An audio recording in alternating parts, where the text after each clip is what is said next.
ഇതാണ് കേരളം. അല്ലാണ്ട് അവിടെ ചില പ്രശ്നം ഉണ്ടായിട്ടുണ്ട്, ഇവിടെ പ്രശ്നം ഉണ്ടായിട്ടുണ്ട്, ഇവിടെ ശരി കെട്ടിയിട്ടുണ്ടെന്നുള്ളതല്ല. ഇതാ ഇവിടുത്തെ പ്രധാനപ്പെട്ട പ്രശ്നം. ഇമാതിരിയാണ് നമ്മുടെ മാധ്യമങ്ങളുടെ ഒരു അവസ്ഥ. എങ്ങനെ കമ്മ്യൂണിസ്റ്റ് വിരുദ്ധത അവതരിപ്പിക്കാൻ ചാൻസ് കിട്ടുമെന്ന് വിചാരിച്ച് ഒറ്റുനോറ്റ് നടക്കുന്ന കുറെ എണ്ണുണ്ട് ഇവിടെ. അതാണ് ഈ മാധ്യമങ്ങൾ എന്ന് പറയുന്നത്. ഞാൻ നേരത്തെ അവിടെ പറയുമ്പോൾ ഞാൻ മാധ്യമത്തെ പറ്റി കൃത്യമായിട്ട് പറഞ്ഞതാണ്. എല്ലാം ഇപ്പം ഞാൻ പറയുന്നുണ്ട്.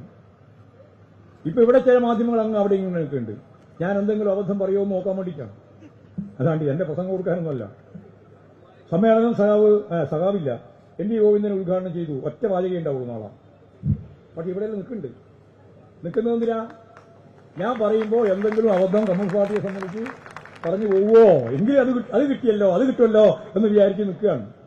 അങ്ങനെയായി നിൽക്കുന്നത്. അല്ലാണ്ട് ഇവര് എന്റെ പ്രസംഗം കൊടുക്കാനോ നമ്മുടെ സമ്മേളനത്തിന്റെ വാർത്ത കൊടുക്കാനോ, നമ്മുടെ സമ്മേളനത്തിന് ആവശ്യമുള്ള പ്രചരണം ഇപ്പോൾ കിട്ടിയിട്ടുണ്ട്. നേരത്തെ കിട്ടിയിട്ടുണ്ട്. നന്നായില്ലേ? ഇല്ലേ? നല്ല പ്രചരണം കിട്ടിയത്. സമ്മേളനങ്ങൾ ചേരാൻ പോവാണ്. റോഡിന്റെ സൈഡിലല്ല, റോഡിൽ തന്നെയാണ് കുറ്റിയിട്ടുള്ളത്. അങ്ങനെയാണ് ഇങ്ങനെയാണ് എന്നെല്ലാം പറഞ്ഞ വാർത്ത നേരത്തെ വന്നിട്ടുണ്ട്. നല്ലത്.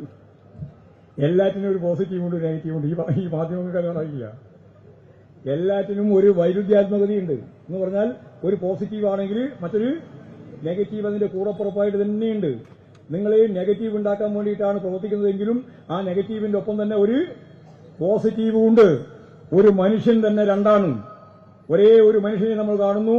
ആ മനുഷ്യൻ നമ്മൾ കാണുന്ന മനുഷ്യനുമാണ്, നമ്മൾ കാണാത്ത മനുഷ്യനും ചേർന്നതാണ് ഒരു മനുഷ്യൻ. എന്നിട്ട് വേണ്ടേ ഈ മാധ്യമങ്ങളെ സംബന്ധിച്ചിടത്തോളം ഞാൻ ഈ പറഞ്ഞതുപോലെ അവരുൽപ്പാദിപ്പിക്കുന്ന ആശയങ്ങളെല്ലാം തെറ്റായ കമ്മ്യൂണിസ്റ്റ് വിരുദ്ധമായ പ്രചാരവേല.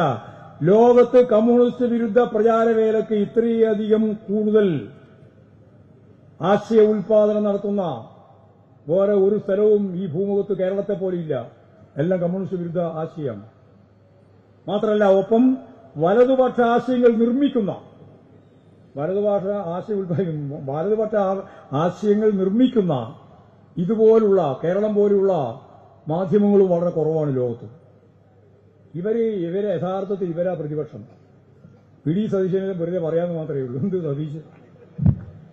ഇന്ന് മനോരമ പറഞ്ഞത് നാളെയും കൂടി സതീശൻ വായിച്ച് മറ്റന്നാളാണ് സതീശന്റെ പ്രസംഗം ഉണ്ടാക്കുക. അല്ലാണ്ട് സതീശൻ പറഞ്ഞത് മനോരമ കൊടുക്കുന്നതല്ല. ഇന്ന് പ്രസംഗിച്ചത് നാളെയും കൂടി നോക്കും, എന്നിട്ട് മറ്റന്നാളെ അത് പ്രസംഗിക്കാൻ പറ്റുള്ളൂ. ഇതാ ചിത്രം. യഥാർത്ഥത്തിൽ ഇവിടുത്തെ കേരളത്തിലെ പ്രതിപക്ഷം എന്ന് പറഞ്ഞാൽ യഥാർത്ഥ പ്രതിപക്ഷാര മാധ്യമങ്ങളാണ്. അതെല്ലാം നമുക്കെതിരുവാണ്. എന്നിട്ടും ഇവർ ഇപ്പോഴും ആലോചിക്കുന്നില്ല. എന്നിട്ടും ഈ പാർട്ടി ഇങ്ങനെ നിലനിൽക്കുന്നത് എന്തുകൊണ്ട് എന്ന് ഇപ്പോഴും ആലോചിച്ചിട്ടില്ല. ഞാൻ ഒരു കാര്യം ഉറപ്പായിട്ട് പറയാം.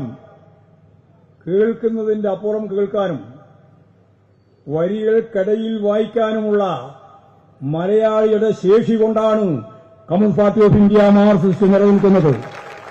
അല്ലാതെ നിന്റെ സീറ്റിലൊന്നുമല്ല.